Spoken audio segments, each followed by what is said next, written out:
Business owners, Confucius said, "It is not the droplet of water that wears away the mighty stone, but it is its persistence." My name is Daryl Guberman, the CEO of Guberman-PMC LLC, a quality consulting firm here in Connecticut. And we've been in business now 11 years, going on 12 next August. And this video today is very important for you business owners, for the small mom and pop that are supplying materials to larger OEMs, etc. This video is about Pentagon pushes defense companies to limit use of Chinese supplies. Daryl Guberman, CEO, states otherwise, and you will see. As a matter of fact, in 2014, the Pentagon themselves waived sanction rules on Chinese parts for F-35 fighters. For example, I have a customer of mine who manufactures magnets, and he said to me he put the bid into the Pentagon. They said he was too expensive. So you have American companies that could supply materials to Lockheed Martin, yet the Pentagon went for the cheaper road, and now they're paying for it. Look at what they're backpedaling. They're backpedaling approximately 8 years later. So we continue on. One thing I will say is this, business owners, is that all quality registrars accredited by ANSI, ANAB, or IAF MLAs did not tell their companies that they represent as their registrars did not tell them. The registrars did not tell them that they had been evaluated and watched over by Communist China since 2015 to 2021. I know most business owners don't care. That's a shame. So we're going to go into this. We have a very, very special guest who came in from Washington because he wanted to learn about this. I've been involved with quality for over 40 years, background aerospace, medical implants, medical materials, printing, and plastic distribution. Here is Mr. General Lloyd Austin. He's the Pentagon chief.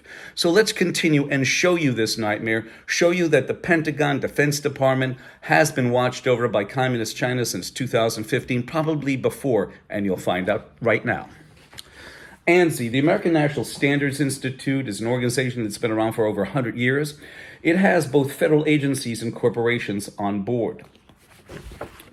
In 2015, then Randy Doherty, the vice president of ANAB, the chairman of the IAF, handed over leadership of the IAF to this communist Chinese national who's been involved with our quality, mind you, since 1994. Randy was also the principal on the IAF's tax report 990. This Chinese national has Chinese National Intelligence Law Article number 7 that mandates espionage.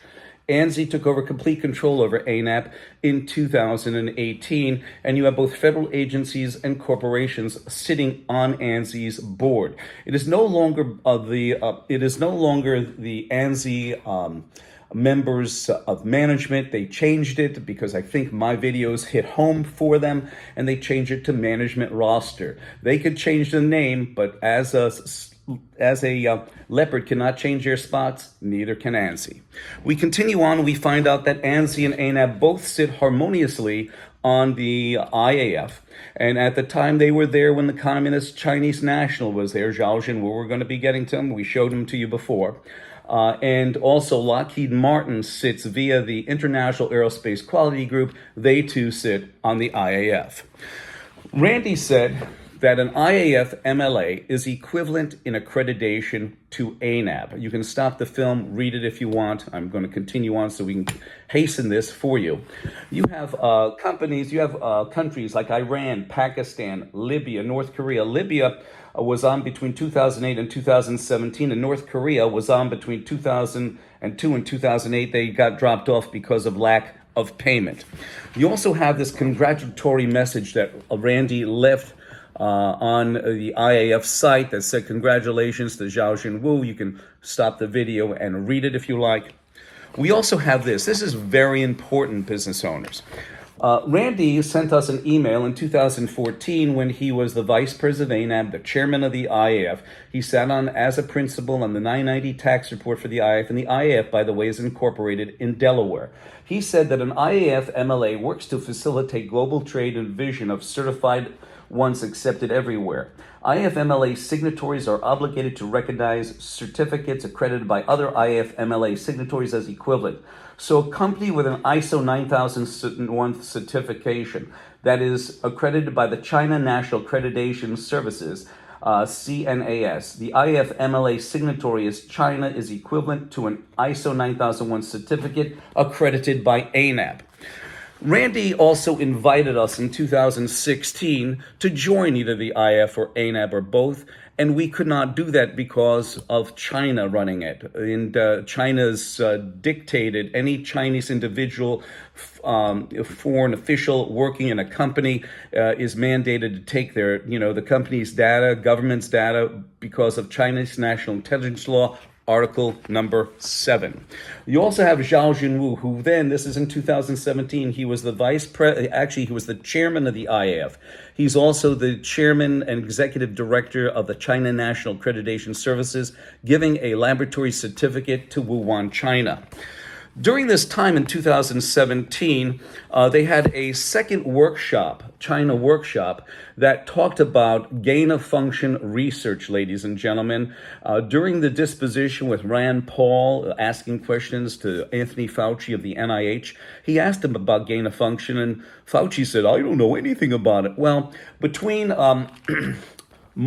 between May 17th to 19th, 2017 in Wuhan, China.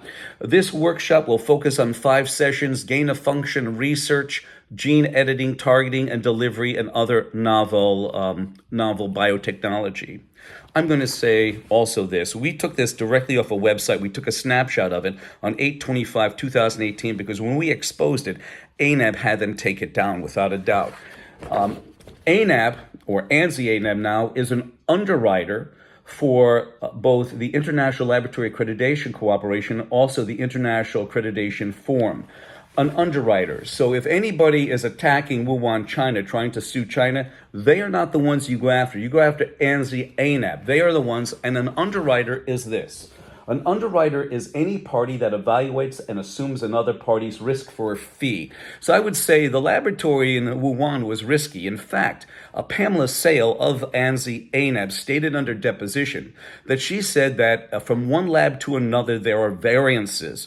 There's no protocol, and they still issue a quality certificate.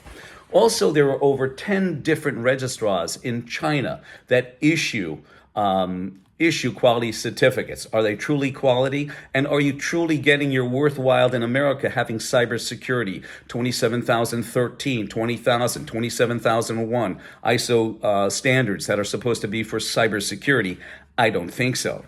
You also have Joe Batia, the CEO of ANSI, who sits there collecting a salary but doing nothing with the quality. Look at the failures with Boeing. In fact, Boeing sits on ANSI's board, I'm going to call it membership board, and they sit right over by the FAA, who seceded inspection in 2009 to Boeing to design, develop, build, and also fly the 737 MAX. And we saw what a nightmare that is. We've seen it with 777, 787. Their quality stinks. But you ask him, he would say, well, we don't certify the system. We don't certify the product. We certify the system. The Defense Department, General Lloyd, please come out here.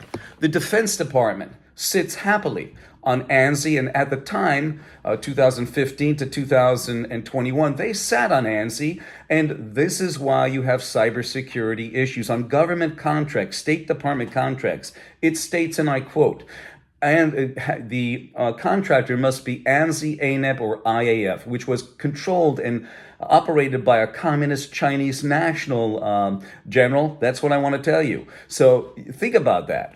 The next thing, General, is on Boeing's portal. It specifically states you have to have ANSI, ANAB, or internationally equivalent, which could be Iran, could be China. That's per Randy Dory's own email if you read that.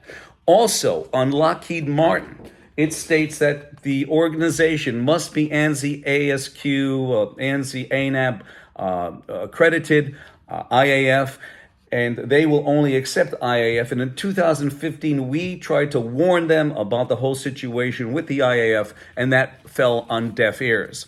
So I'm going to say this to you, General Lloyd Austin. The Pentagon waived the processes for China to start building parts in 2014 under the Obama administration. Now, all of a sudden, during the Biden administration, they're backpedaling and saying that limit the parts into aircraft.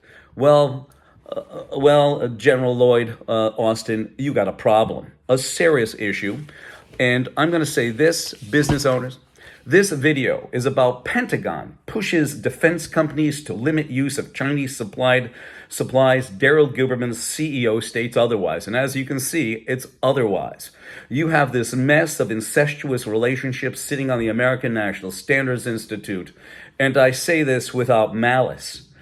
I went and I applied to join the board of ANSI, thinking that they need a shred of integrity, honesty, and the truth. And who was there judging the nomination was Russ Cheney.